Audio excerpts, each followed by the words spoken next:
Hey guys, welcome back to my channel Rewind. That is your girl Miss K. If this is your first time coming across my channel, welcome. Please be sure to subscribe if you like the vibe. Hit that notification bell so you know when I upload more videos like this one. Tonight we're going to be discussing what we normally do on Sundays, right? Raising Kanan season 3, the latest episode. Favorite moments, least favorite moments, scratching my head moments. Seems to be a lot of those lately, guys. We're going to talk about it. All right. I do have a guest tonight that will be coming in. Let me say hello first to J Mac, Matthew Wilson, Daria, Shanice RD, AG, Monica M. What's up, guys? Thank you so much for being here. Let's get into it. What's up, Demarcus Vaughn? I just came from my parents' house, had to try to rush over here, y'all. The conversation was getting really serious at the table. So sometimes it's hard to just be like, okay, bye. But are you ready to my lovely guest? Let me know if you're ready back there, backstage. Okay. Here we go. We've got some lovely sexual chocolate up in this piece. Monique Nicole. Hi, Miss K. What's I haven't been here in a up? while, so I'm happy. I'm happy to be here. I know. I'm so glad that you're here, my love. Um, Tanette, what's up, Tanette, Grayson, and Juan Roman? Hey, LSW, Tina, and Little Rock. Okay, so what we're gonna do, I know that you've been here before, but are you familiar with the format still, or do you need a little reminder? Okay. Remind me, but I think I got the hang of it. Okay, good. All right. Sorry. I kind of like was paused a little bit because I was reading comments as I'm trying to talk to you. I really gotta stop doing that. Let me see. But this I never hear the intro due to YouTube. Aw. I never hear the intro due to YouTube's ads, but as long as Miss K gets her coin, I'm sorry. Marlon Easton, hey, I feel like I haven't seen you in a while. What's up? Okay, so can you please tell me, Monique, what you thought about this episode? Just kind of like an overview a little bit. What did you think? Oh, I liked it. I felt like a lot happened. You know, Raising Kanan is one of the spinoffs. It's my favorite spinoff. But it's one of those shows where I feel like it doesn't have to have a lot of action, chitty, bang, bang. Like it doesn't have to have the theatrics. You know what I mean? Yeah. But I feel like I do because I watched it for a second time today. And I do feel like collectively it was a really good episode. I felt like a lot happened. Like a lot. When I think back, a lot did kind of happen when you think about it. Like a lot happened. Yeah. And there's a lot of story developed in this episode, things that can set us up for even the next season. Yeah, that was good. So definitely a meaty episode. I think you so. know? I really do think so. Yeah. Like you said, I agree. I don't need all of the chitty bang bang. Like I just don't, yeah, I don't always need that. To me, the funny thing about that is I think the family drama is the thing that like hit me. I don't like to see that. And I like the Thomases, like Rock has her thing, but I like Rock. She's one of my favorite characters. Marvin is my favorite overall. But I really like everybody in Kanan's family except Kanan. You know what I'm saying? Like I like Juke. I love Marvin and Lulu. You know what I mean? But Kanan, I actually the first season I liked Kanan because there was like a sweet side to him. Yes, he was doing things that were stupid. And I was just like, oh, you need to go sit down somewhere. You too eager. You don't listen, blah, blah, blah. But I love the fact that he was smart. He had a caring side. You know what I'm saying? But now it's just like there's this flip that's happening. And it's just like, where is it coming from? The fact that he is bullying his brother, so to speak. Right. I don't there's no background, there's no reason why, and I'm not feeling it at all. I agree. So yeah. I agree. What's up? Nita, Marlon said, "Don't start on Kanan." I'm not gonna start on him. I promise. I already did. Listen, once I get out a rant on somebody, y'all don't have to worry about me like talking that much more about them, especially not no 2 days later. Like that's not. So you saying once you get out your system, you kind of good on it? Yeah, like I'm not gonna like continue to just, you know what I mean? Yeah, like I got it out already. I said what I had to say. It doesn't mean you won't hear me say he get on my nerves, right? But I'm not gonna actually go and keep on. Because I'll be honest, I don't know if you saw my comment, but I watched a good bit of your review. Oh yeah, I saw when you said it. And girl, you had me cracking. When I tell you I was cracking up, not only at what you were saying, but your impersonation of Kanan not using his. Yeah, I was like, yo, because you're right. It's like his mouth is wired shut, and he's like you said, he's almost giving a little bit of Blanca Rodriguez tease, like open your mouth. Yes, got me cracking up. I want to know who behind the scenes pulled him to the side and said, "Hey, so for this season, I need you to dig a little deeper and right." Because it's clear someone pulled him to the side and told him that, because first 2 seasons were perfect. It was a good balance. It was fine. I had no with the accent. The first me too. All of a sudden, season 3 is like. It actually started in season 2. I started to realize it, and I feel like he probably came a little harder even this season, and I'm just like, ew, back it up. What's up? Marlon said, I saw the Kanan rant. Dexter Cumberbatch said, "K following Lou's advice and getting that poison out of her system." Exactly. Yes. I definitely come here to release the poison, guys. I'll be like, take it. And when I come, I'll be fresh on Sundays. I'll be like, I don't have no anger. When I'm by myself and I'm mad about the episode, they get everything during that live. I love it. I be watching but when I'm here, right. When you come on Sunday, you're a little bit more reserved. Yeah. You're a little more calm. It's like, okay. But when you do it Fridays, right? Fridays. Yeah, Friday. We get the raw Miss K. Yeah, it gets out of my system. I just be like, yeah, let me just flow. Whew, yes. Now, what were you saying on Sunday? So, I'm not sure if you saw. What's up, Derry B, and Nita the Diva. So, I'm not sure if you saw the thumbnail, but the thumbnail basically it has Rock on there. She's back in the game. She said, "I'm here to move weight." I feel like that was like, honestly, and I don't know if you know, but you probably do by now. I'm a quotes person. I love quotes. Yeah. And I felt like, to me, that was the quote of the episode, where she's like, people, and we actually heard her saying that in, like, it was kind of like a voiceover during the season 3 trailer.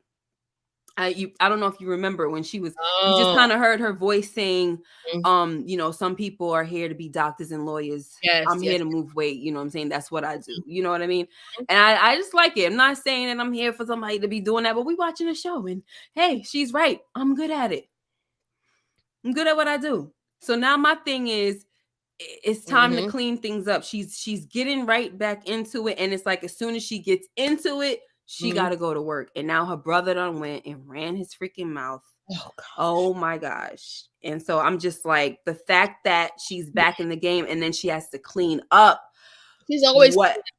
But I will say this. I hope her coming back into the game, I really do hope that she means what she says as far as doing things differently. Because as much as we love Raquel, we can't deny that she was also flawed.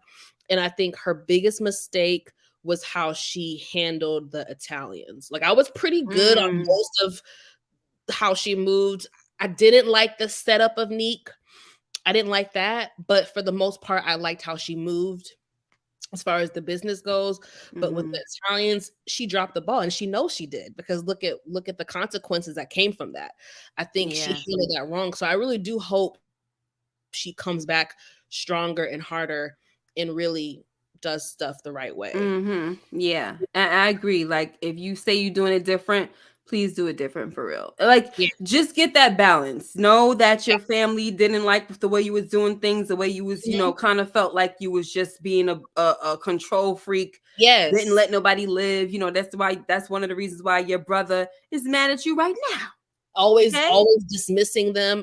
Like, I feel like this time around, you really need to take their word of advice and take their opinion, take heed to it. You don't have to agree with it, but give them the respect. If you guys are in this business together, when your brothers were apprehensive about the move with the Italians, you should have kind of listened to them. Take what they have to say into consideration. So I hope we're gonna see like a new and improved Raquel Thomas. Yeah, you're definitely right about that. She should have listened. She got to learn how to listen to folks. And yeah, I don't know. I think I don't know. I want to give her the benefit of the doubt and say that I think she will, but only time will tell at this point. You know what I mean? Let me see. I see some little conversation here I just want to address. What's happening here? So AG says, agree, Kanan's accent is way too heavy, like chill. And then once again, I was saying that for me, it is the accent, but it's not really the accent, right? It's more of the jaw. It is the clenching of the jaw. It's and it's like you said, like his mouth is wired shut. And it's like you can't, so you making it a little too like, just stop, okay?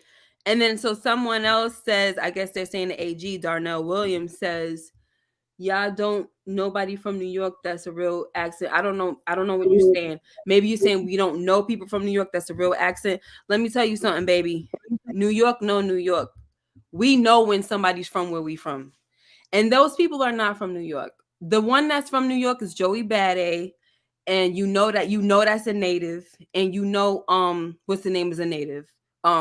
What's his name? The cop, Detective Howard. You know that's real. I feel like out of everybody that probably really studied a New York accent, and because I feel like she's doing a pretty good job of it, is Rock. Yeah. What's her name? Natural. Yeah, what's her name? Patina Miller. Yeah, Patina Miller. I feel like hers is definitely famous. Famous is he said. Tina said famous is a native. He might be as well. Because I don't about New York accents. We do know there are differences. Yep. Of New York accents. Well. But you could still tell though, like even though it's different, you can still tell when somebody's from New York.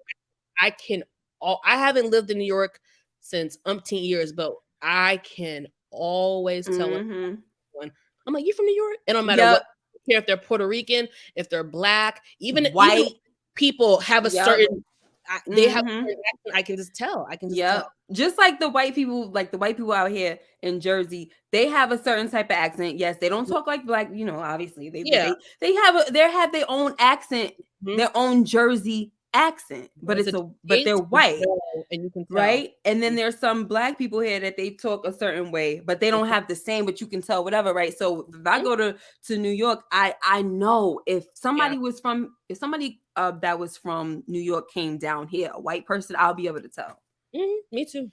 So I don't know what you saying, Darnell, but no, baby, no. All right, I just had to talk about that real quick. Tina said she's from New York, but not from the city. And that's another thing too. If you're not from the city, you can have a different accent as well, because you got the upstate and you got the, you know what I'm saying? Like different areas, they be having different accents all over the place. Okay. I'm from New York, and that is not a New York accent. It's the way New Yorkers say certain words. Yep. And that's right. The natives know. That's all I got to say. The natives know. Monica said it's not the accent. He sounds like he has a mouthful of marbles. Thank you. And that's what and so when I was ranting, I might have said something about that. Something similar. Like I remember you saying it's not the accent. Yeah, because I might have started off by saying the accent, but then I had to like really say, okay, well, it's not really the accent. Like he's doing his job. He's a freaking, he's from wherever he's from, and he's trying to play somebody that's from New York. Okay, fine. You got it on that. That's fine for me. But it's the clenching of the jaws, open your mouth. That's all I can say. But like I said, I got it out. I'm only talking about it because folks are saying what they're saying up in here. Now, so okay, so can we go with your? How about let's do our favorite moment, and then we'll do least favorite, and then we'll do scratching my head. Okay, so what was your favorite moment? Because I usually come ill prepared. But I come like so today when I was watching it the second time, I thought about you. I was like, okay, let me think about my favorite, worst. And I was like, for me, this particular episode, I actually had more than one favorite scene, and I had more than one least favorite scene, which is so funny. Oh yeah, it's fine. Look, it's only two of us here, so you can talk about them all if you want, girl. Okay. Let me think. So you said what my favorite? Okay. I'll say two, but I'll make it very quick. Okay. One of my favorite scenes was with Raquel and Detective Howard. I like their interaction. Oh yeah. Always very snarky. It's always very tense. It's always very hostile. It really is. Like they can't stand each other. And I think really like Detective Howard is actually sick of her now. He's like, I'm actually really sick of all this mess. But I like their conversation, of course, about my unique. It was really sad, but I like how she checked him and was like, "Nah, baby, I ain't scared. Right? I'm aware. I got eyes in the back of my head. You know what I'm saying? I really liked how she talked her stuff. I can't remember what she said verbatim, but I just really." Yeah. Again, I like their scenes together just because it's, the history between them. It's always, and they be giving everything in their scenes. Like these are like the two top-notch actors. And so they give it. And not to cut you off, I'm sorry, but just really quick because I feel like you're about to move to the next thing. So and I said this on the live as well, that when she brought up your partner that got put down, like that was like a little jab because she got put down, right? And he kind of, if you like, even if you were to go back or if you just remember, like his body language like shifted, like he was a little bit uncomfortable, right? But he didn't correct it. Normally, I feel like he would correct it just in case anybody's listening, but he kind of let it go. But I just love that because I'm like, the acting is just like, they're just on point with everything. So. I typically really enjoy their scenes. She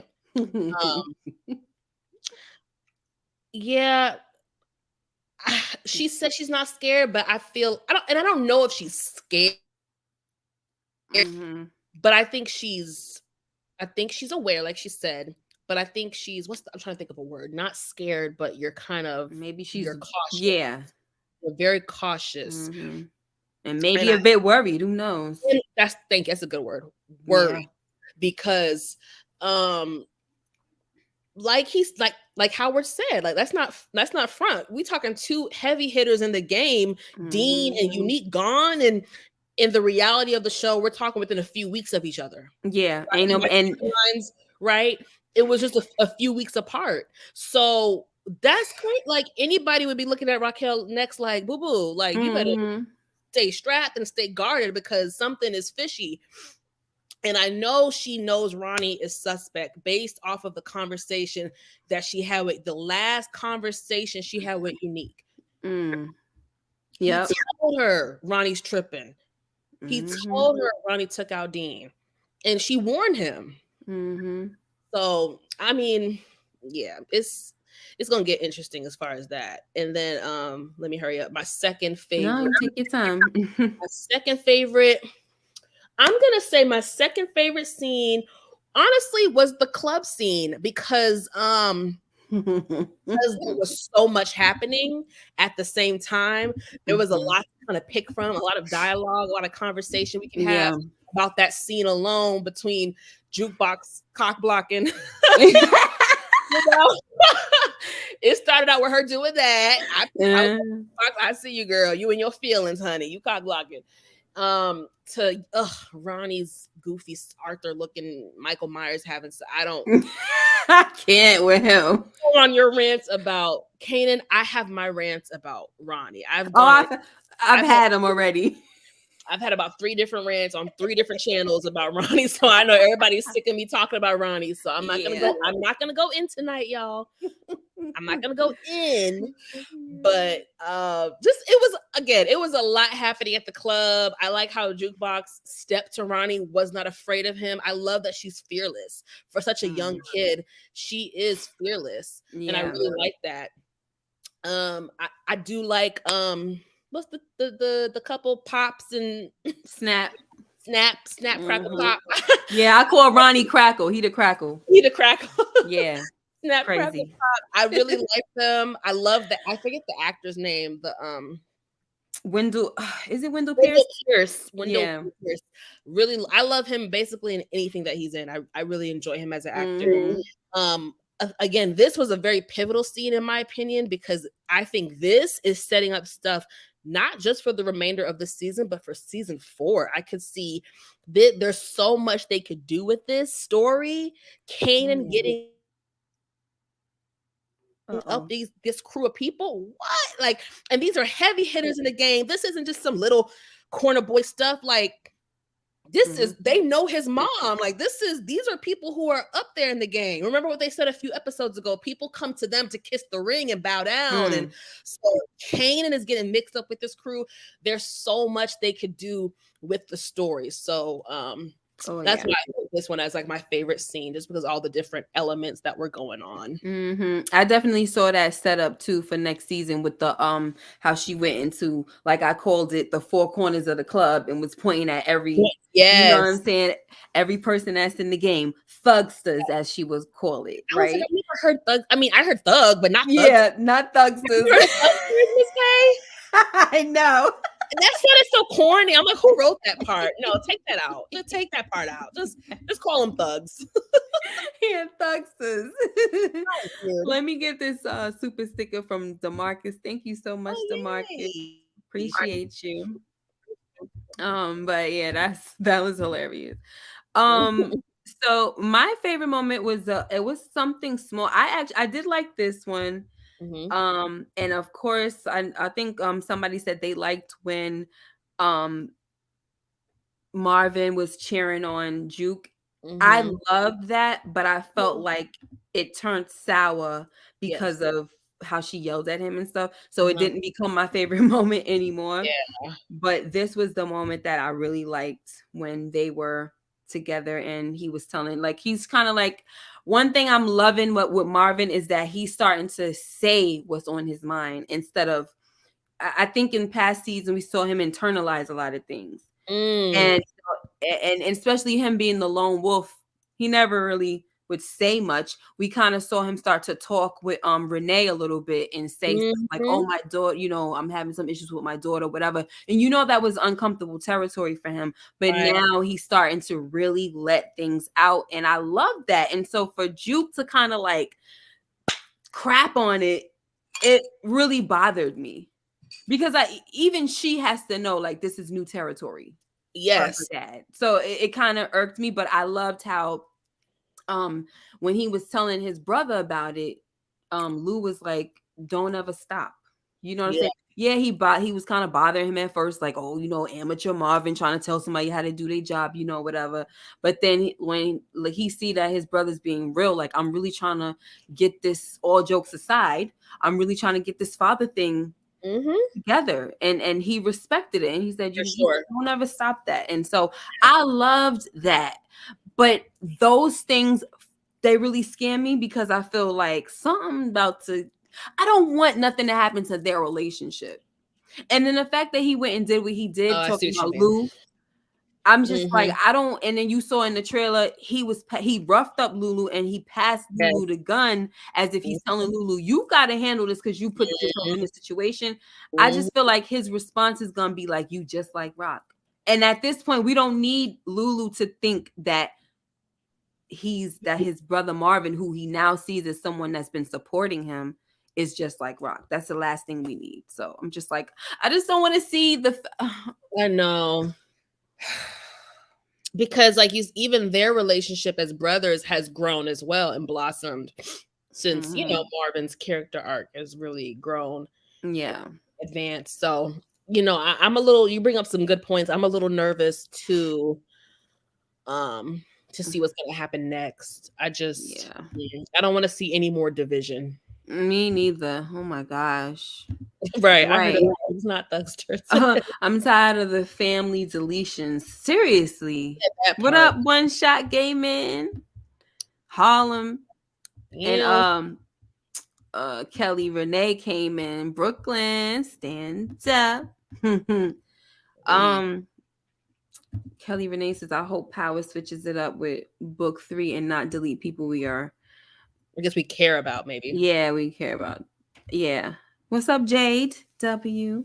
So this was one of my favorite moments. Okay. And then another favorite moment of mine was when Rock went to go talk to what's his name? Lou. No, not Lou, Stefano. And to basically say I'm back in the game.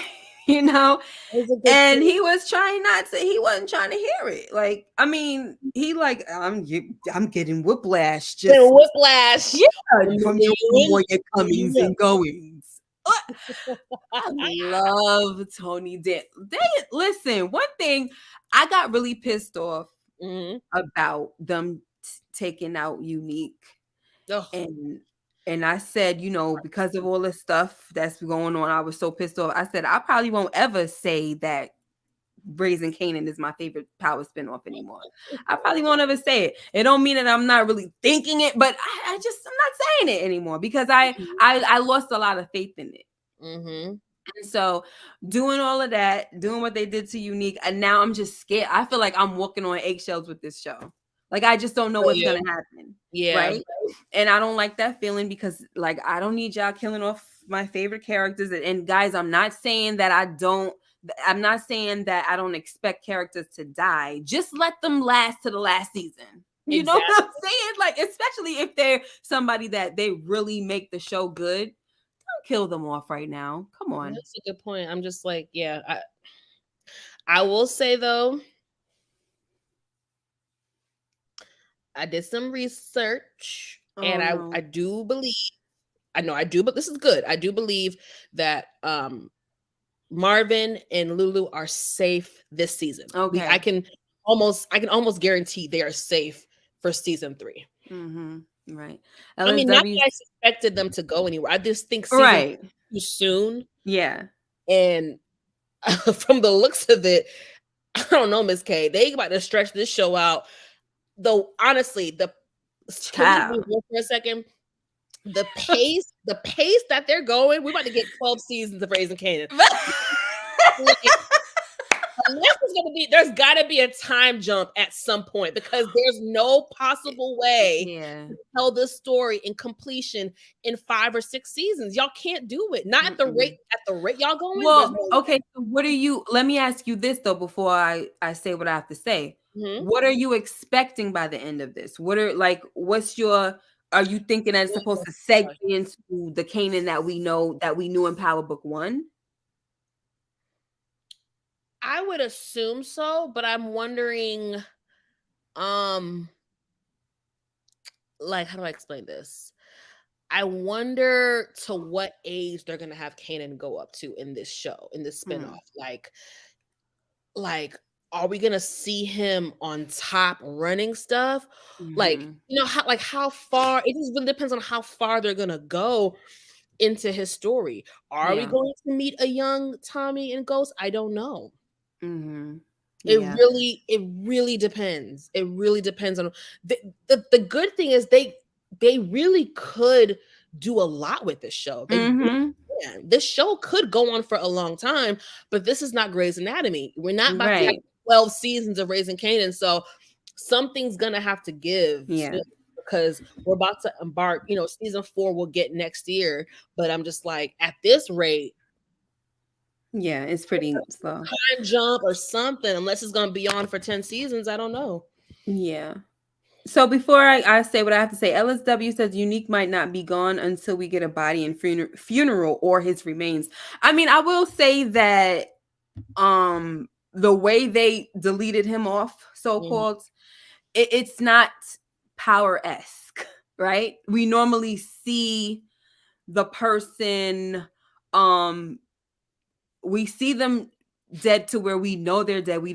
They're not coming back. We know, they're not to say there's always a funeral, but like even when it comes to like dumping it, you know what I mean? He kind of was dumped a little bit, Yeah.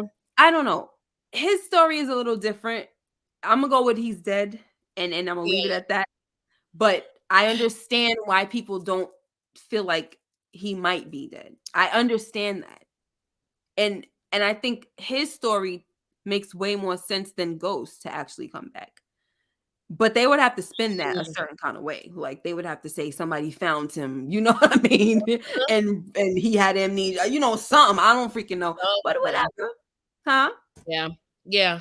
What I'm gonna say is when it comes to like what's up, Elder Bride, when it comes to Kanan's thing and how far this show would go, I think my opinion is probably a little bit unpopular when it comes to a lot of Power fans. They want to see Breeze, I don't. They want to see Young Ghost and Tommy, I don't. So I don't have any interest in it getting that far to where a young Tommy and Ghost are brought in.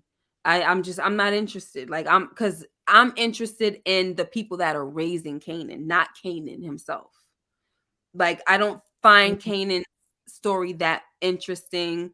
I'm invested in the adults, and so as long as I'm watching them, I could care less about what's going on in Kanan's world. I'm here to see, the people that are around him. How like shout out to Moochie, who she has like this thing where she calls it the many parts of Kanan, where I guess she kind of discussed how he gets bits and pieces of who he became from the people that are around him. And a lot of people kind of pick that up too. They say, oh, I think that he might have learned this from this person and learned that from that person. And I feel like that's who I kind of feel like that's what it is, really. I even watched an interview with Patina Miller, and when she explained the show, and I keep trying to tell y'all, the show is not about Kanan. Everybody thinks that Kanan's the star of the show. He's not the star of the show. Okay? He's not. You can go, I'm telling Monique, you can go and count how many scenes he's in compared to Rock. Now, when she was on the on some show, I don't know if it was Good Morning America or whatever it was, before she was talking about season 3, she was explaining the premise of the show, what it's about and everything. And she said, he said it's about a woman who is trying to, she's powerful. She's like a queen pin, and she's trying to navigate and balance the street life and her family. It's Rock's show, y'all. No one's gonna, let me tell you something. Only a few of y'all are gonna get what I'm talking about because y'all so stuck on, oh, it's Kanan. It's freaking Raising Kanan. Yo, one shot. I actually saw that yesterday. I don't even know who I don't even know how to say his name, Trav K or whatever. I don't even know how to say this guy's name, but I came across something and I wind up seeing this thing with him yesterday. And it was pretty funny. Kanan's storyline can't carry the show. It's the family story. That's how I feel. I feel like it's the family storyline. You look at all the adults, all their storylines is interesting. Even people that are pissed off at Lulu. There's some people that are pissed off at Lulu. They want him to go, this and that and third. But if you think about it, the story is also being carried along because of Lou. He killed Crown. They still investigating. They doing all of this, right? Red K, what's up? He said, raising rockin'. No, I never thought about it, but I definitely see. Nobody cares about Marble Mouth Kanan. Marble Mouth. I'm sorry.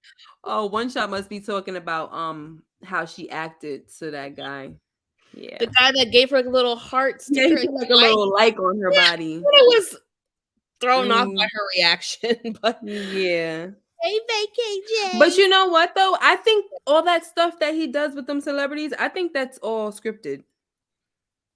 I think it's I could definitely see that. Yeah. But sorry, go ahead, girl. I will say I definitely see your point. Definitely uh you're definitely making a valid point. But I wonder if it's going to change. Meaning, I don't think they're going to let go of the family storyline because, like you said, that's really a bulk of the story. Mm-hmm. And the fans are very much so invested in the adults, in the Thomas family as a whole, even the side characters. Mm-hmm. But I do think in coming seasons we're gonna see more of Kanan. I do think it's at some point it might become his show. I can see things I switching. might stop watching at that point. Yeah, I ain't gonna lie. I'm not gonna be they putting in have that to be much work for very, no Kanan show. I'm sorry. yeah, they have to be very careful with how they do it, but I could see it happening. Yeah. But you know what? I also think this club scene introduced a new crew of Yeah. characters. Absolutely.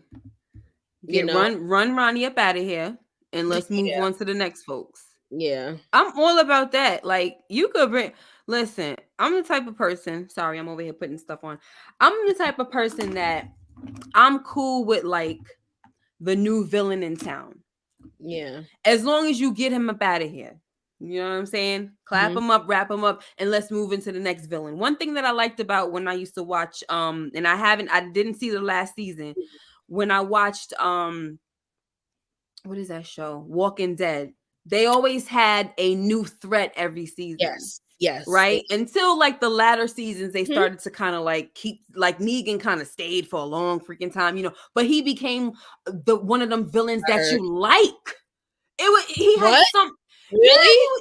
he had something about him that was like, yo, I'm kind of liking it. Yo, even after he did that to Glenn, I hated him so much, but the more you watched him, you was like, this guy got some type of situation about him. We gotta It was talk one of those. I need to. So I stopped watching real quick, just 20 seconds. I stopped watching it. I gave it one more season after they offed Glenn. I watched that next season, and after that, I fell off. So you tell, is it worth going back and? Yeah, I still got to go back and watch all the rest, but it's worth it. It starts to get crazy. Like you be like, what the heck is going on? Oh, Matthew said he grows on you. Pause. Yeah, like, but he's one of those, one of them villains. He becomes a likable villain ooh, because you start to see that he has his own. That, and to me, that's what makes me like a villain, when they have their own like little twisted way of thinking, and you kind of see the reason why they're shaped the way they are. But for me, Ronnie, I can't like him because he's just too crazy. He's out of his mind. Like Snap said, he's no good for society. You know what I'm saying? He's maladaptable or something like that. He calls him whatever he called him. yeah, whatever he said. I just feel like they haven't really developed Ronnie enough. I feel He like is a hot I mess. don't even see how people like him. I just feel like he's someone who you would feel like indifferent about, because it's like, Yeah. I don't, as a character, he hasn't done anything for me to be like, "Ooh, I like you." Like, okay, when it comes to Kanan, the adult Kanan, overall I did not like him. I thought he was evil. Socially Thought he was maladjusted. crazy. Thank you, because I didn't know what the heck. I'm sorry. Yeah, yeah. I didn't really like the adult Kanan, but as the time went, there were things about Kanan where I was like, okay, he's funny. He's actually really smart. He's calculated. Yeah. Like, so there's things, even though I didn't like adult Kanan, Yeah. there were things I was able to pick out. I'm like, okay, I can see why some people like you, because Yeah. might be this little, but you do have some likable traits. You gotta Ronnie be able to is want to so, watch this person. yeah, Ronnie is so one-dimensional to me that I'm like, There's what no is there to like about him? there's Like, no layers. There's no nothing. It's just layers like yet. in that OCD thing, it's not working for him. That's why I can't get with y'all. And I honestly, I love you guys, but like I probably did the wrong thing by I probably did the wrong thing by actually entertaining y'all one day when I had a whole thumbnail talking about Mhm. maybe what if Unique is Breeze, because that's what y'all kept saying in my comment section. Unique? Yeah, they kept saying in my comment section, "Oh, I don't think he's dead. He might come back as Breeze." Da da da da da. And y'all know how much I hate the Breeze thing. So now it's like, relax on it. Please relax, because I hate it. It's time to relax, y'all. I know that I indulged y'all for a little while. I don't want to see it no more. I mean, you can say what you want to say, but I'm tired, and if I see it, it's gonna make me want to like say something about it. And I just don't feel like Ronnie would be Breeze. It doesn't make sense. It goes against his whole character as far as the OCD thing. Like, I just don't see somebody who needs things to be in a particular way or order to actually change their name. It don't make sense to me. Like, to me, it doesn't make sense. If the writers want to go do that, then to me, they kind of going off of what they're building on this character in the first place. Like, why is this grown man changing his name to Breeze? Why can't Breeze just be, if y'all want him so bad, which I don't understand the obsession, if y'all want him so bad, why can't y'all just wait till he comes? Why does someone who's already here gotta be Breeze? That's the part that kills me. That get me mad. That's the thing that get me mad. Do y'all remember that? The mad rapper? That's the thing that get me mad. Y'all trying to make a character that's already here, has a name, right? Gonna make him Breeze. Just wait till he pops up on the scene. Sheesh kebab. Oh, this Breeze. Oh, what if he comes up? Breeze? What? This? Can we wait until Breeze is introduced to the show? Word up, right, Matthew? Come on, that get me mad. I mean, I'm just saying, like, it's freaking, guys. I told you I love you. I'm for real. It's freaking weird, guys. No, the Breeze obsession is a little loco. It's a little much. It really is. Like, y'all gotta lay off. Y'all gotta lay off the weirdness, guys. Come on now, help a sister out. Oh my god, there's so much I can say about this episode. As far as I know, right? As talk all day. DeMarcus just reminded me of another scene that is on my I don't like list. You have to scroll up, but I'm like, okay. Oh my gosh, vacay, stop. Juliana will call him Breeze after he smashes 2 minutes. Oh, I don't want to see no SCX scene with Juliana and Urkel. I will throw up. Oh my gosh. Read the super chat. Okay, I'm coming. I see it. I'm not don't worry. When there's a super chat, guys, if I don't get to it, trust me, I will get to it, because it's starred in the corner, so I won't ignore it. Don't worry. But thank you, Monica. So she said, and thank you for the super chat. Sorry, Ronnie isn't the man. He has had to sneak up on people to delete them, no face-to-face, and push down a soft woman who isn't in the game. You girl, we're gonna have to leave that there for a little. We're gonna have to let that sit there for a little while. Let that marinate. For real. We gotta let that sit there for a little while. This y'all king? This y'all man right here? That's what I feel like saying. Let me message Mo.J. This is your king? This is your king? A dude who sneaks up on people, he ain't even gangster enough to look a ninja in the eye. That's what I said. I said you got your butt beat by your baby brother, and as a man, you couldn't take that butt whipping. You decide to bash his head in when he wasn't looking. His back was turned because you got into a little scuffle with your baby bro when he whooped your butt. Like, who does that? A psychopath. A psychopath. Yeah, you ain't gotta be a hit dog at this point. I'm coming back to that. We're gonna let that marinate. But I was scrolling, so I had to see the Breeze is a part of power. So how is it weird? Oh, hit dogs will holler. I love you, DeMarcus. Just gotta say what I gotta say, baby. You know I don't hold no freaking punches, but you clearly are weird, my guy, because you just had to go ahead and respond to that. You weird, bro. You weird, and it's okay. Okay, weird is good sometimes, but it is what it is. Okay, is this your king? Is this your king? Because I'm tired. Eyes is tired, boss. Eyes is tired. I don't want to hear nothing about. I can't. Anyway. Yeah, we going. Don't even go there, Little Rock. Talking about, to be fair, Rock is throwing around Panessa too. That's a woman to woman situation. She lucky she didn't delete her behind. Right. Are you kidding me? That's not you said to be fair?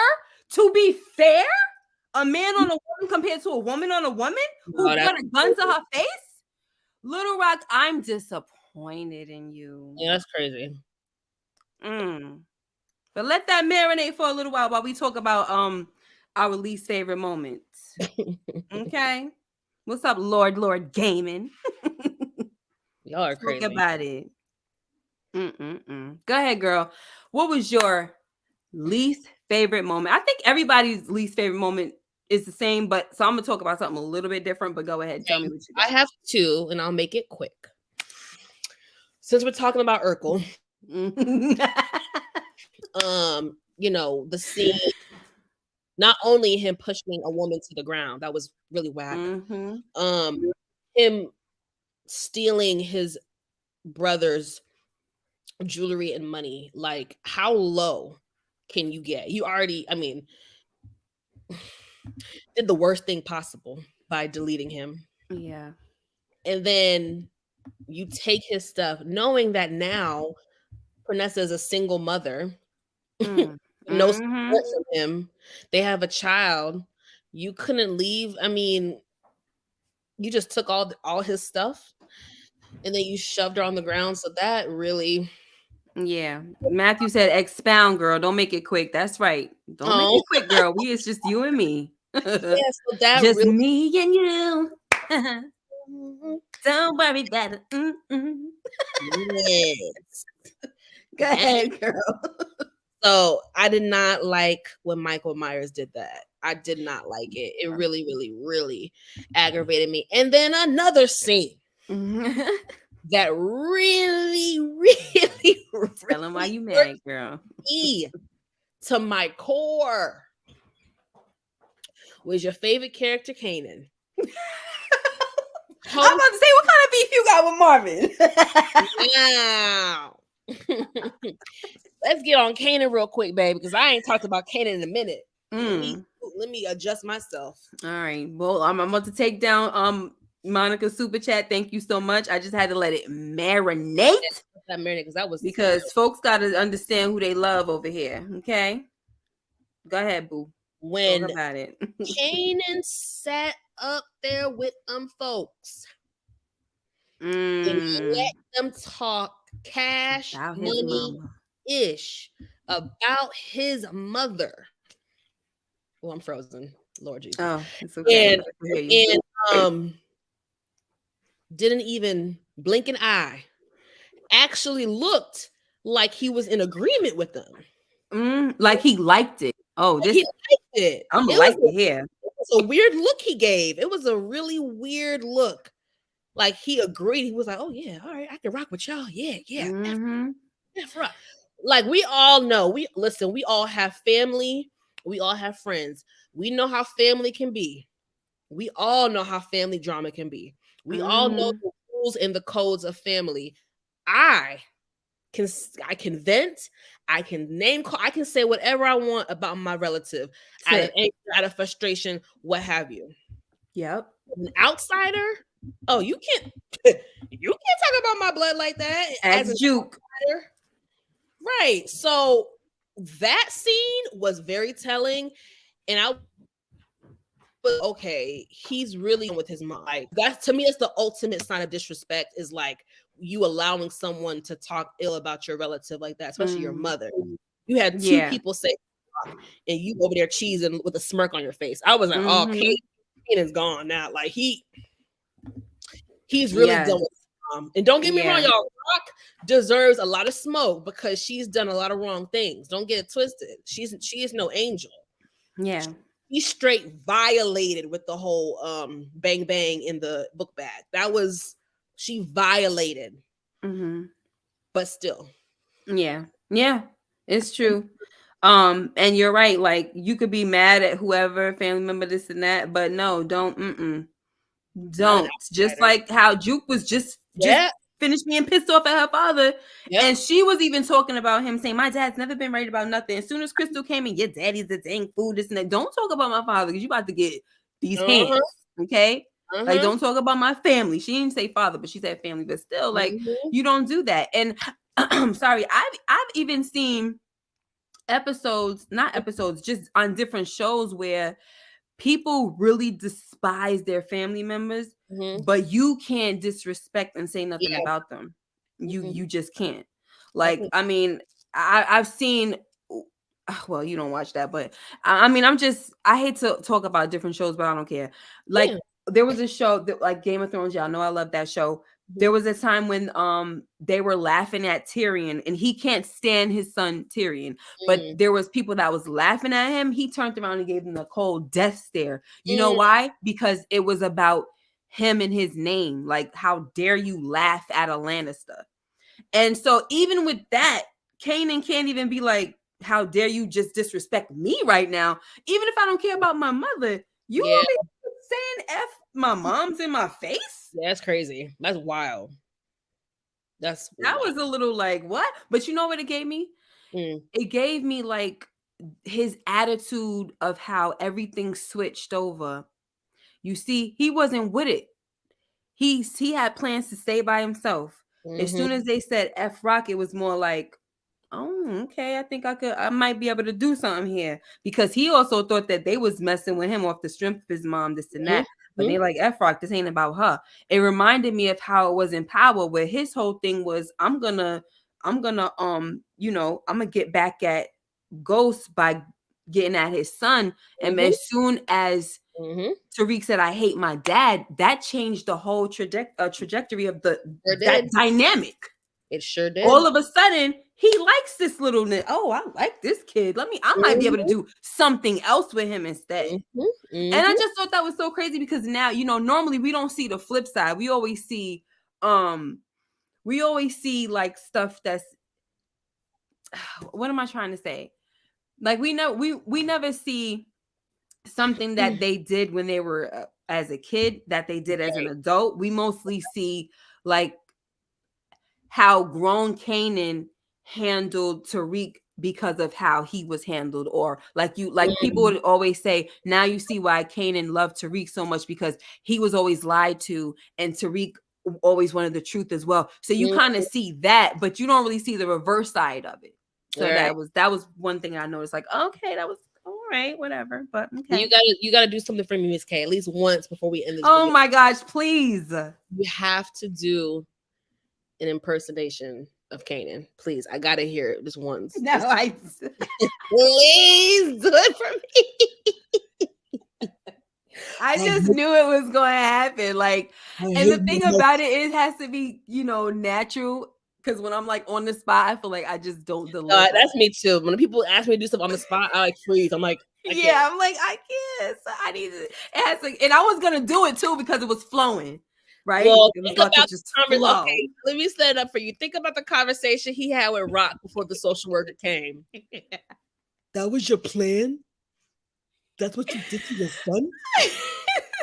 I'll never understand you. Never. I hate my mother. I hate my mother. I hate my mother. Everything I do remind me of my mother. Look, how about the part that I liked was when and I didn't like it. It was annoying. But when he was talking to Famous and he was like, you let her do that, you saw her do that, you ain't say nothing. Like, open your mouth. You ain't say nothing? Did he say nothing or say nothing? You ain't say nothing? You got 5 minutes to get out of this. I'm not even gonna, now when I impersonate him, I'm probably not even gonna say anything. I told y'all I'm just gonna mumble. I'm gonna say like a little bit of the whatever, and then I'm gonna mumble the rest. Oh my gosh, you do it so good. He said, because your loyalty comes with the price. Your loyalty comes with the price. Yeah.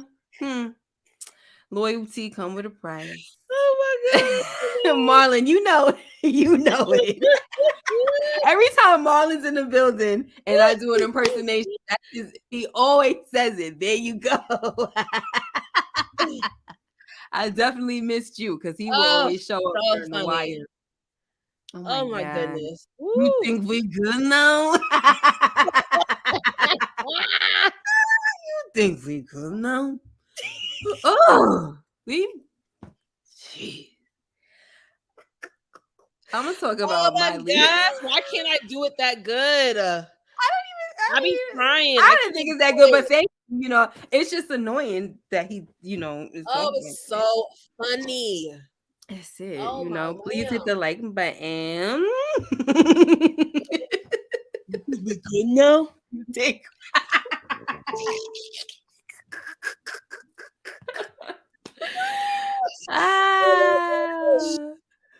He is too much. Y'all got the the quotes out here today. Oh, Vacay said, hold your teeth together. It's easy, okay? I can't do it. I cannot do it. I can do Blanca, but I cannot do Kanan. Oh gosh. What a key. So guys, before we get out of here, we're gonna talk about I can't do it. Real quick. Scratching our head. No, we are gonna do scratching my head. But I just want to talk about my least favorite moment real quick, and I didn't talk about it. Oh, my bad, girl. No, it's fine. It ain't you. We just bucking out with everybody. You're cracking up. I didn't talk about so of course one of the least favorite moments is when Lulu gets drunk and he goes to see you know, he goes to confess, right? Yeah, everybody got this thing out now where he looked like he's Usher on the Confessions album. It's just too hilarious. The internet is insane, girl. Okay. But since we already know that that's a lot of people's thing, like that was the biggest thing, I'm gonna talk about the fact that when she went to go when Rock went to go see Stefano, and you know, my guy, I think I told you that was one of my favorite. I don't know if I was able to finish that. One of my favorite moments was that Marvin had to like say to whatchamacallit, like he stuck up like, yo, it was okay. You know, you wasn't getting whiplash before you. He didn't say he wasn't getting I can't even say it. I'm sorry. You wasn't getting whiplash, but he said it seemed like you was able to count on my sister when you want to put something down, put one of your mans down or whatever, right? And so my least favorite, one of the least favorites was then when he shook Rock's hand, Stefano, and he pulled her in and he said, just so we're clear, this time there's only one way out.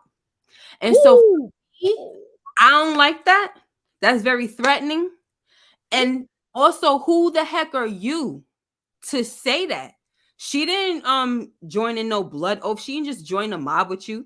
You can't tell her that there's only one way out. You know?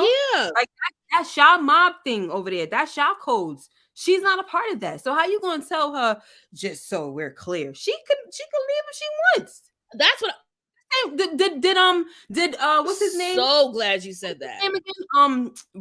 Joaquin. Did he have a fit when Rock left? Did he act crazy when Rock was leaving? No. He didn't say, "Oh, we're gonna have to, you know, we're gonna have to get rid of her." No, he let her go, and he said, "If you want to come back, you could come back." You can't tell somebody that, you know, especially if there was no oath, and if it's not a gang where it's blood in, blood out, or it's the mob thing. It's not like that. So why are you telling her that? I ain't like that. But go ahead, girl. I am so glad you mentioned that because it was one of those things where the scene bothered me, but I wasn't able to really process and flush it out the way you just did. When you said it, I was like, yeah, that's something that bothered me in that moment. Because I was like, I remember thinking, who is he to like tell her that she can't get out? Like, what the... Y'all just have a business arrangement. This ain't no... I didn't understand it. Yeah. Some people are saying if you do business with the mob, for them, that means you in it for life. And then you have somebody said, Renee said, you getting product, you getting my product, you in it for life. That's not necessarily true because, and first of all, like I said, it could be like that in their mind, but that's not all the way how it goes down, because we even saw on and here we go bringing up another show. Oh well, Godfather of Harlem, You saw how they was trying to push Okay. Bumpy right up out of it. Bumpy was supposed to be the supplier or whatever, and they try to push him out of it and everything. And they wasn't gonna have no qualms about just kind of like Columbo was willing to just not work with him no more and just kind of push him out. He wasn't gonna delete him. He was trying to just push him out. So that's not necessarily true, guys. But I get what you're saying though, but I'm just saying it's not always necessarily true. Anyway, okay. But that was one of my least. Yeah, it might be exactly. It might be that way for him though. And another thing is, I really think, and I think Monique, was it Monique? She had such a good point that she left on my other video, and it was something about Gerald, how she feel like Gerald is definitely a plant. I know a lot of people were already saying that. But the way she broke it down with the like, it all goes back to when Marvin, remember, he was able to get released from jail or the charges or whatever, as long as he did anger management. And she's feeling like it stems from there, that they planted, they made him go to anger management so they could get him all caught out there, and had Gerald as the plant. And so all of this that's going on right now is just to set everything up. And plus he's asking so many questions. She even feels like, down to the whole, like, the dope of the guys calling him and saying, oh, he owes us money and all of that. She feels like that was even a setup. And I do kind of feel, because there's something off about Gerald coming back into the fold. Something's definitely off about it. Monique Johnson, I'm assuming, said that. I think it was Monique. I mean, not Monique. I'm sorry. It might have been Monica M. Hold on. Let me check right now, because I don't want to give the wrong person credit, child, because woo, that was some good me, Monique Nicole. You got Monique Johnson that be up in the chat supporting us. It was definitely Monica M. Okay. So I said Monique, and that was my bad. All right. She said this has been planned from the two guys in the club to verify Marvin's cells. Next, suddenly Gerald calls Marvin being on drugs, and he has to save him. And Gerald took his work to I'm sorry, I don't know. Gerald has been asking questions. Now suddenly, when they are together, a guy comes out of nowhere and asks about Tony Deep. I mean, she can put deep, but whatever. But yeah. So I'm like, go girl. I'm gonna have to bring that up, child. Sometimes when y'all say things, I have to bring it up because it's just too good. So I'll be honest, when Gerald was first reintroduced to us, I thought he was simply there as a part of Marvin's character arc. Me too. I thought he was just going to be sprinkled in to show us Marvin's doing a good deed, and this is part of his growth and his maturity and just coming to Jesus moment. Now, after this episode, I have my spidey senses are definitely up now. I think like. Oh, sorry. Go ahead. No, I really don't. My spidey senses are definitely up. So let me tell you when things started to turn for me. When Gerald started, because at first I was like you, like, okay, there has to be a reason why they're bringing Gerald back, and maybe it is a part of his character arc. Maybe, Gerald is just a regular guy that's going to get Marvin into some stuff that he probably shouldn't be into because he's trying to save the day for him. That's what I thought. I thought it was something simple. But my spidey senses started to tingle when they sat down at that, at lunch. And he was like, that it's coming from where you guys are from, your background or whatever. And then he started to ask more questions about Dean. But is he a drug dealer? Like, they're like, because everybody's saying that, you know what I mean? And Marvin wasn't confirming nothing or whatever. But when he was asking more questions, I was like, he has too many questions. You know what I mean? I was just like, I don't know what is going on. But after that lunch, I was like, please just stay away from him. Stay away. So that was my thing. So I won't say my spidey senses were up, I remember I had a feeling. I can't tell y'all what the feeling was, but I had a feeling. But the feeling was very light. I didn't really expound on it too much. I was thinking, like, I bought it. I was like, okay, yeah, he read the news, read the newspaper, whatever. He's like an investigator, but he does, like, he's a, journalist.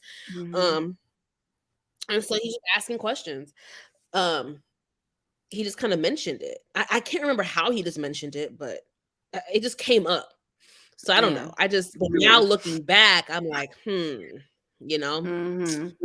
after this episode, I'm really questioning things. It's just the timing seems a little off, right? Like, everything's just too perfect. It's just happening. It's just the timeline is a little funky for me. And it's like right after that guy bumps into you at the park. Now, it could be the guy. Who knows if said something, but it just seems a little suspicious now. Yeah. And now we're getting too many scenes with Gerald. It's like, okay, this is more than just a character arc. Because, like, why are you still here? Like, the only way I can see them spinning it is if he really does put Jukebox in the art to kind of help her career and it backfired or something negative happens. Like, something can happen from that. That's the only other thing I can see. Because why else is he still here? Yes, and stay away. Please stay away from that whole, like, not investigating, putting my daughter in The Voice and all of that. Don't do no story on us. Back up. I know that Marvin, and this is gonna be the part where, and I hope I'm wrong, but this is where Marvin could get tripped up, is that his soft spot is his daughter. So because he wants to get this fatherly thing right, he's going to try to do what he can for her without really thinking, like, this guy asks too much questions for me. Like, you know what I'm saying? Like, he's in that line of business where when people start asking too many questions, you gotta, like, look at them like, what the heck going on? Like, you gotta be like Ace from Paid in Full. Like, do stuff with your boy asking all these questions. Right. It's like he's giving me feds over here. What the heck going on? Asking mad questions. Anytime anybody come around, you in that life and they asking questions, even if you're not in that life, right? And let's say just for whatever reason, somebody come around asking mad questions, you'd be like, what the heck you asking all these questions for? Right. Like, you trying to report back to somebody on me? You gotta have the red flag, you know what I'm saying, going on. But I don't know. Right. But DeMarcus was saying something about Marvin was the cause. Oh, Marvin is the blame for the Italian War. Absolutely and not. I don't think so, because the one that's to blame for the Italian War is Sal Baselli. Your son did his own job. He did what he wanted to do. Nobody came and touched your son. And another dude that's from your world deleted your son by mistake because it was a job that went wrong. So that was on him. And now he wanted to try to go get at Marvin because of the situation. But your son, who was a grown man, decided that he wanted to go and put some extra work in. It's not, I'm sorry. It's not. And that's the reason why Rock was like, no, like, how you want me to delete my brother or give my brother up because of something that your son did? Your son screwed up. So, right. No. So sorry. Anyway, where are we at? Favorite, least favorite. Okay, scratching my head moments. Can you tell me what one of your scratching my head moments were? Absolutely. Absolutely. Happy to. So, back at the scene with Raquel and Detective Howard. Howard is telling her, we don't have a body for Unique. However, the crime scene, it don't take a rocket science to figure out that something terrible happened here. The violence, the blood, the this, the that. We found an iron rod with hair and skin fragments and all this stuff. La, la, la. Now, I know I like my history. I'm not a history whiz by any means, but I like You kind of going out a little bit. And I like just stuff from the past. Yeah. So I like history.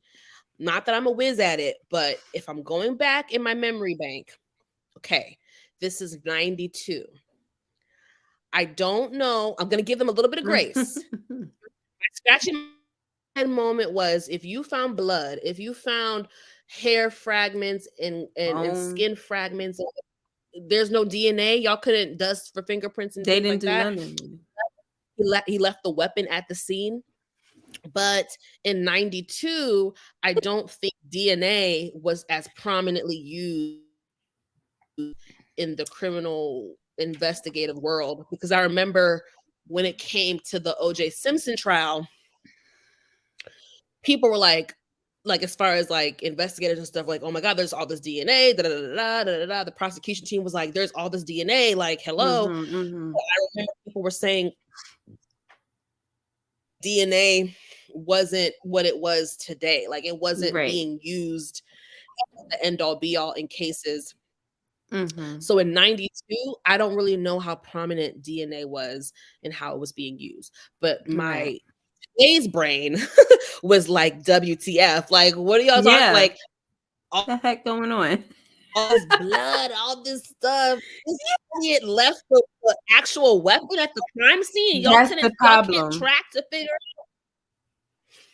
That's the problem. And that was my same. And I already gave everybody my scratch in my head moment. Some of y'all probably didn't see it, but that was a part of my scratch in my head moment. It was like, okay, I brought up forensics and I said, y'all didn't do forensics. They said, I wasn't sure if forensics was out. Somebody looked it up, said forensics was out. But like you said, maybe they didn't do forensics as much and DNA either, but we did see that Howard got a DNA test for Kanan. So it's not like it's far-fetched for them to be out there doing a DNA test. You know what I'm saying? But even if, so like you said, give them some grace. Even if they didn't do forensics because it wasn't like that, and they didn't do DNA because it wasn't that prevalent or whatever. They left the weapon at the scene. That was my biggest thing. The weapon was at the scene and you didn't bother to dust it for fingerprints. You could have easily found the killer. Easily. It's an ex-convict that you just let out of prison. Easy. Open, shut. So that was my scratch in my head, because I was like, okay. I think that's the biggest scratch in my head moment, and just the fact that nobody's going hard trying to figure that out, especially because the reason why why the feds are here, why the task force is here, everybody's trying to figure out what's going on. The agent Tanner says he thinks that Crown is a red herring, so which means that it's something to mislead everybody. He don't believe that Crown is the person that everybody's saying that he is. Okay, and if you don't feel that way, then that means you got to go after different fish if that's the case. So now you have this kid who you had Dean dead. Now you got this guy, Unique, dead. These are two big heavy hitters. You're not trying to track none of that. People are saying in the live, oh, but they're there for the mob. But you got to remember, they're there for the mob because it was 2 or 3 dead mobsters in a Black woman's house. It's not like these dead mobsters just popping up on the street. They're in Rock's house. So clearly there's a war going on between the mobsters and the dealers, right, on the South Side. Why aren't they looking at all of that? But no, you could go back as far as bringing up Marco Baselli and Marvin, who appears to be a small-time guy. And you want to connect those dots, talking about a first grader could put that seemed like a stretch. It seemed like a reach. Yeah, and I'm like, but you can't, but you're not trying to follow. If the mob is your concern, and too heavy, Sal Baselli just got deleted, and then you got Dean and another person that don't say, even though that wouldn't be the right thing, right? They would be on the wrong track as far as that. It's not mob related, but that wouldn't ring a bell for you. That wouldn't say, hey, we just lost a heavy hitter like Sal Baselli. Maybe this is some type of get back. So now we're definitely in the midst of a war. This guy named Dean is dead. We could dig into him a little more, see what he's about, see what the heck Unique is about. But no, they're not even thinking that. So that's the part that's really got me all just like, y'all over here dropping major balls. Yeah. Okay. And if I was a guy, I'd say pause, but I don't have to. Okay. Yeah. They're dropping major balls. Anyway. Yeah, I just didn't understand how they connected Marvin into, I don't know, it just seemed weird. That was just all dumb, and I'm just over it, and I just make some freaking sense. There's clearly somebody out here that they're deleting folks, and you're not paying attention, and you so-called trying to get a hold of this and that. Oh, you think that it looks real good, you got these leads going on. How is that going to lead you to anywhere? Where's Marvin going to lead you to? That's a good question. I mean, because if the mob is who y'all want, because me and Moochie, we just finished watching Get Gotti. When they after the big fish like that, them little ones, they'll let them suckers go. They like how on Force, Stacey had that hard on for Tommy, and she called Claudia low hanging fruit. They ignore the low hanging fruit because they just want to get to the, you know what I'm saying? But sometimes it's the low hanging fruit that you do got to pay attention to. Yeah. But it's not Marvin though. Even though weird. He's like, I mean, he's just, I don't know. Weird. I'm tired of it all, child. And somebody, speaking of Marvin being ID'd as the mailman, I think Big Wolf Status, shout out to you. He said something about that in the last live. Like, how did Stefano know that Marvin was the mailman? Now, for me, I'm going to simplify it because I was thinking that like, I don't know. But I'm just going to simplify it and say that I just think that, remember, it just could be hearsay, like not hearsay, but like word on the mob streets. Because remember, he did this in front of Sal's wife, the whole family. It was a family function type of thing. It was a celebratory type of thing.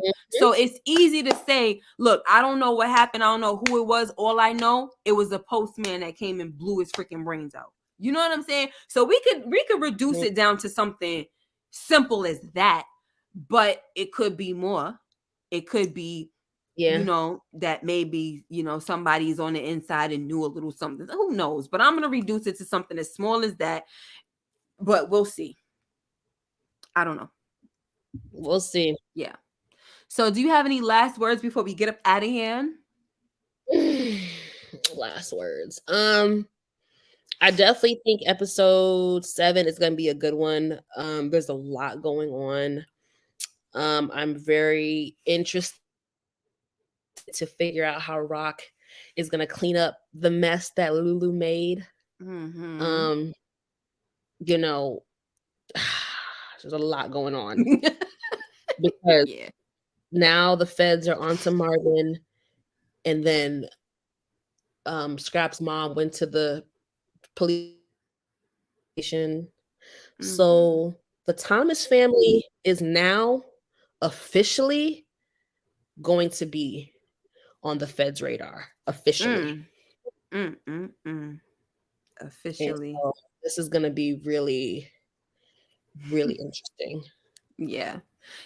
Can't wait for episode 7. I hope so, Kelly. She said, y'all think Rock will delete them dirty pigs? I honestly hope so. I'm sorry. I'm sorry. They just been troublemaking for too long, honey. Like, get up out of here. Time to put in some work. Let me ask you a question since we're just thinking overall. How do you see Detective Howard's story ending? Do you think he's going to get roped up into this and get locked up? Because I don't see, at this point, Rock's not going to take him out. That's dead and gone. That's over with. That's played out. Yeah. Like, I kind of feel like for the most part. How long do you think you're going to see him? I think he is going to go to jail. I don't see, like, for a long time I kind of saw him as probably death is his way out, but I don't think so. I think eventually, like, what he's been doing behind the scenes or in the dark, so to speak, is going to come to the light, and that's going to be his downfall. And then that's probably how Kanan is going to get jacked up, because I think he's going to be able to have Kanan free of trouble for as long as he can. Yeah. But once he's out the picture, that's it. It's a wrap. Yeah. Unless he gets totally like this, I'm done with y'all. And he leave, you know what I mean? But I don't really see that happening. Yeah, that's me too, Mike. I agree. Yeah. What? I see Howard taking an L. I see Howard taking an L for Kim. What's up, Mike? I don't think I said hi to you. Hi, Mike Conley. I know. It's I don't know. Sorry. I see Howard taking an L for Kanan or giving his life for him. What Matthew Wilson said, I'm waiting for them to bring Burke ex-girlfriend back in the picture to spy on Howard. And I somebody said something about that too, and I was wondering if that story is just going to be done with. And I kind of feel like they should let it go. I agree with you, because I remember you said that on your video. I do think they should just. Yeah, I think it should just be one of those things where, you know, some things just don't get solved, and just kind of feel like that should be one of them. Like, just leave it alone. You know, everything don't have to be solved, because it don't always get solved, as we've seen on Power, right? And so I just kind of feel like we just leave it alone, you know. I agree. I don't know. But hey, you never know, because here it is. Sometimes you need more story. And when it comes, look, they could leave it alone all they want for now, but she could be the thing that comes back later on. You never know. You know what I'm saying? Because sometimes they can have somebody in the first season and come back the last season, and you be like, oh my gosh. Yeah. And that's fine with me too. Like, you know, whatever. I'm gonna be honest, y'all. Howard kind of grew with me, and I'm gonna feel bad for him, because I'm gonna feel bad, like, you know. Yeah, I like him because I'm gonna feel bad. I like him because it's hard. He's one of those. He's a complex character. And what I mean by that is, I mean, I know you know what I mean by it, but what I like about him is that he's got a side to him that there's probably some goodness in him, but he's also freaking bad to the freaking bone.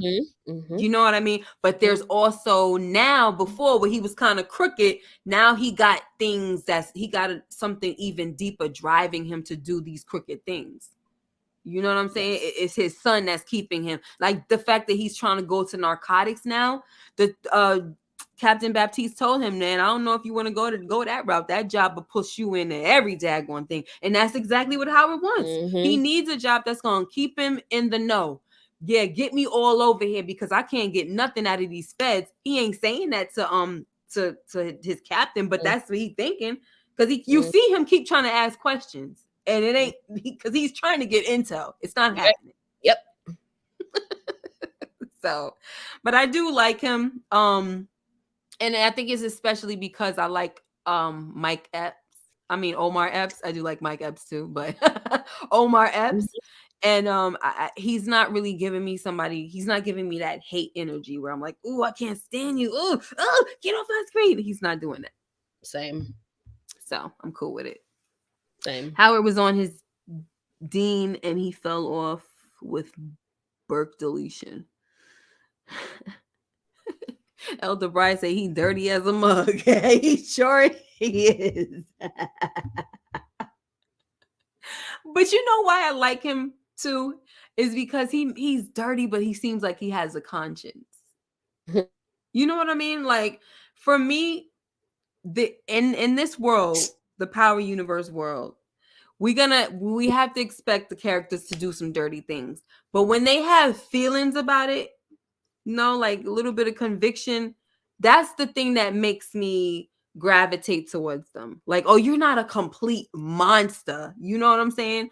But is he mad dangerous after that eulogy? Heck yeah. I don't want to know you.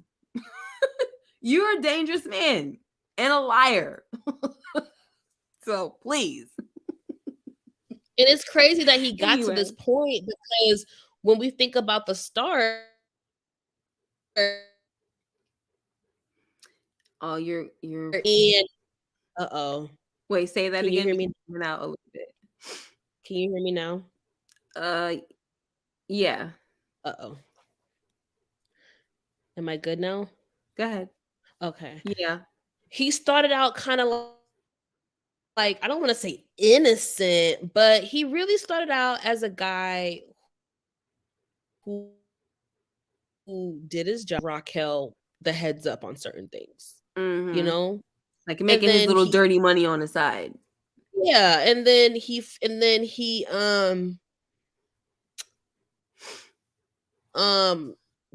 out that Kanan was his son. I remember he was on his way out the door because he had the cancer, or whatever he had, whatever illness he had.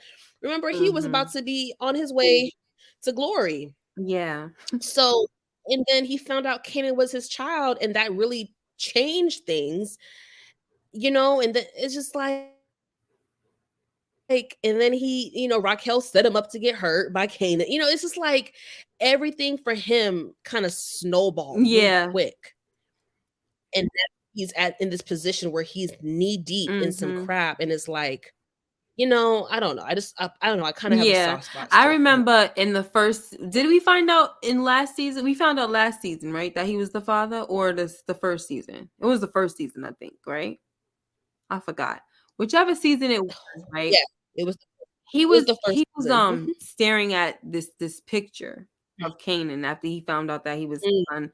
And I made a video, and then I made a comment, and I was saying that, you know, you can tell that it's bothering him, that if I could read his mind, I would say he didn't he felt bad that he wasn't there this whole time. You know what I'm saying?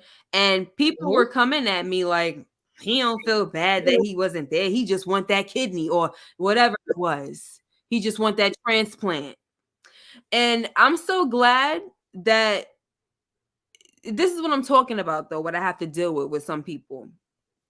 Because I'm so glad that we got to see that at this point, look, he don't even have that issue anymore. And he's still going hard to try to protect his son. Okay? He is regretful. And there's nothing really for him to regret, because she didn't know. She lied, right? So he didn't know. Rock denied him of that opportunity to know who his son was, or to be in his son's life. So that's that right there. But that's the thing. Like, people was trying to say, oh, he don't care about Kanan. He looking at him to get a bone marrow transplant, whatever the heck it was.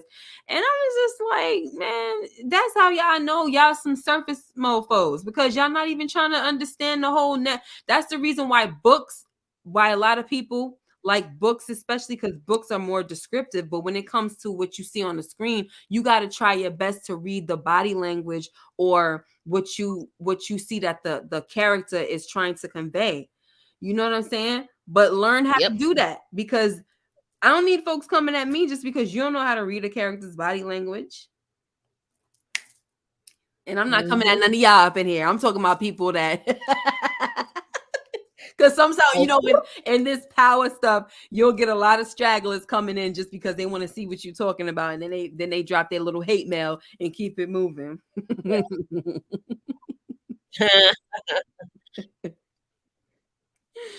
Yeah. So Monica said he went hard for Kanan only after he almost died. He saw he had no one. I don't agree with that, because he's still behind the scenes. He's still trying to do it, and he hasn't even seen Kanan. So he ain't even been seeing him, and he keeping tabs on him, trying to, you know, rise slow, see what he up to. Then he went and talked to Rock and said, yo, Kanan looked like he with the wrong crowd. So he's still trying to father as much as he can from a distance. So that's why I can't really agree with that one. But, you know, I get it. And I think too, you don't like him, so you probably just you ain't trying to see it no other way. No. Yeah, Kelly Renee, I'm gonna put the boots on. Elder Bryce said, before he found out Kanan was his, did you see how he had feelings for Rock? Somebody said something like that before, I think. I don't know. But anyway, guys, we're about to get up out of here. I don't know what to expect. I'm very nervous. Monica, she said you right. I ain't trying to take my boot off his neck for Nathan's. She don't like Howard. Wait a minute. Dark Ethereal. Hi. It says Marvin has been the glue of the family this season. The Thomas family will crumble when he dies. Don't say when. Shoot. You know, messed up right there. Don't do that. I don't want to see it. But thank you guys so much for being here. Make sure you like, comment, subscribe if you haven't already. Hit that notification bell so you know when I upload more videos like this one. And I will probably see you guys next week when we go live again for the next episode. Just Me B, thank you for coming. Love ya, Derry B. Kelly Renee, Dark Ethereal, coming with these darkness. Okay, LSW, Kelly Renee, Monica M, Renee Hicks, Elder Bride. Did I say that already? Mike Conley, DeMarcus Vaughn, HEA, Dale Traverso. Thank you guys for being here. You guys are awesome. Stephen Harris. Bye, Stephen Harris. Thank you again. Later.